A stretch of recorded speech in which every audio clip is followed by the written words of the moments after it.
Hello.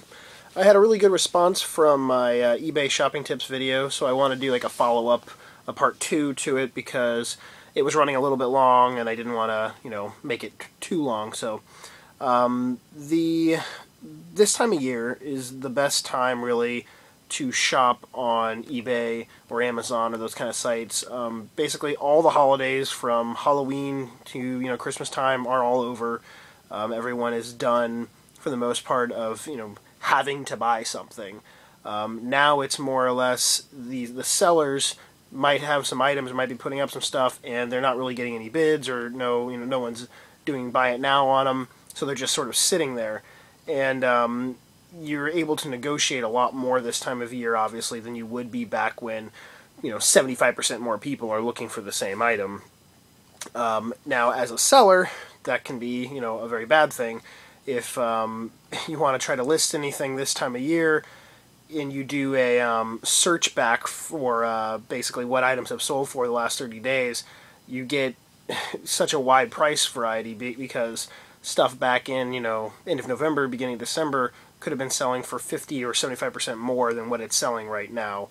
So that if you have an item that you're trying to look for a lot of money for it, excess of hundreds, a couple $100s or so, you might want to just wait off and hold it until the next holiday season. Even if it's not an item you would expect it to sell during the holidays, it just, people are more inclined to be spending money, and right after the holidays they don't have the money to be spending. So definitely don't sell right after Christmas time, but good time to be a buyer.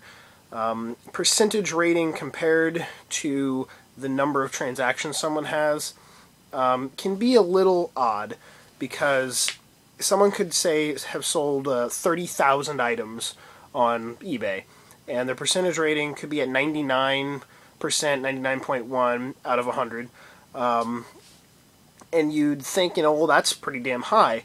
But if you go in and actually look at their comments, or you see how many negative feedbacks or neutral feedbacks were left, you may be surprised where, yeah, they might have had 1,000 transactions that were great, but they also had then like 140 transactions that didn't go too well in the last, month or so. And it all really depends on how well they respond to those. And a lot of times you can look and see you got the customer who purchased an item leaving either their negative feedback, and then you have the seller will respond to that person leaving negative feedback, and then there can be almost a little debate. There can be another comment, and you just kind of see how they're treating the the buyers.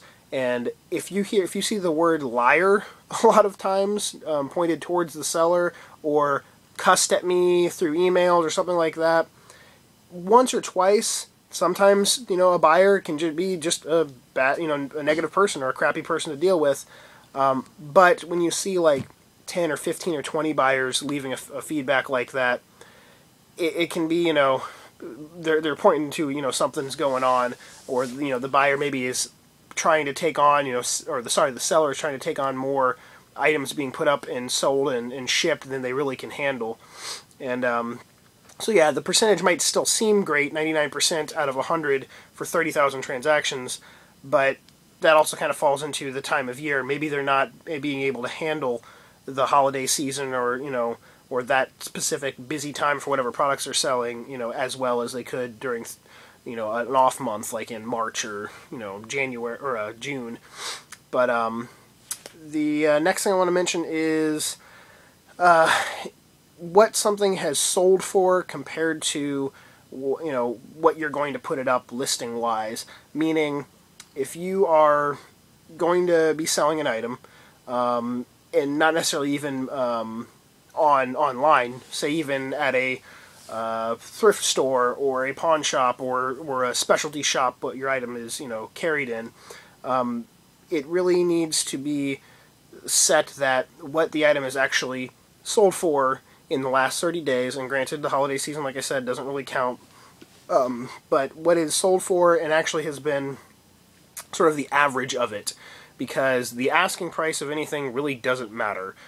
You can ask whatever you want for any item. You can ask, a ridiculous number and that'll never sell for, and then one, could be 90% less, and it sells, instantly. So the asking price is just sort of an odd thing to base anything off of. It really has to be, what something has been selling for and the average of what it's selling for.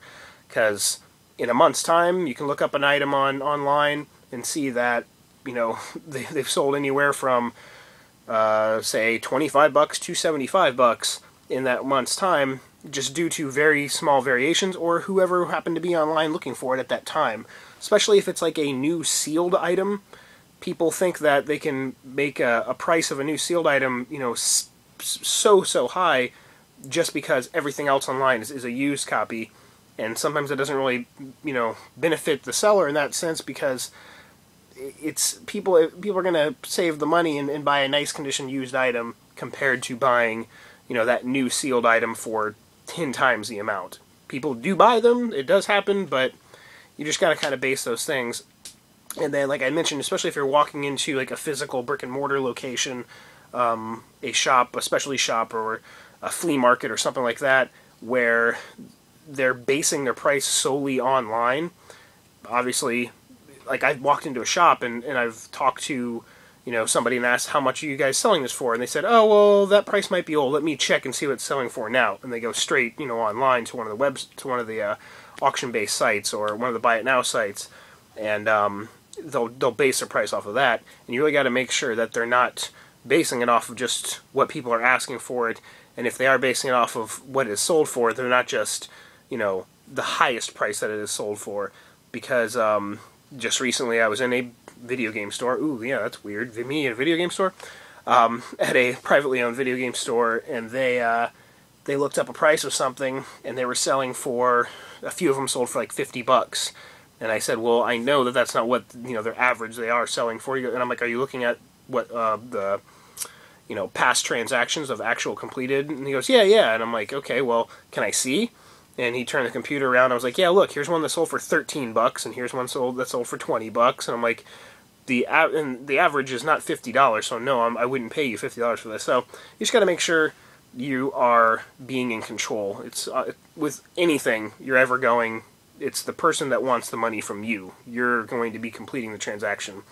They're going to, if anything, work down their price or work with you to get your money. So that's about it.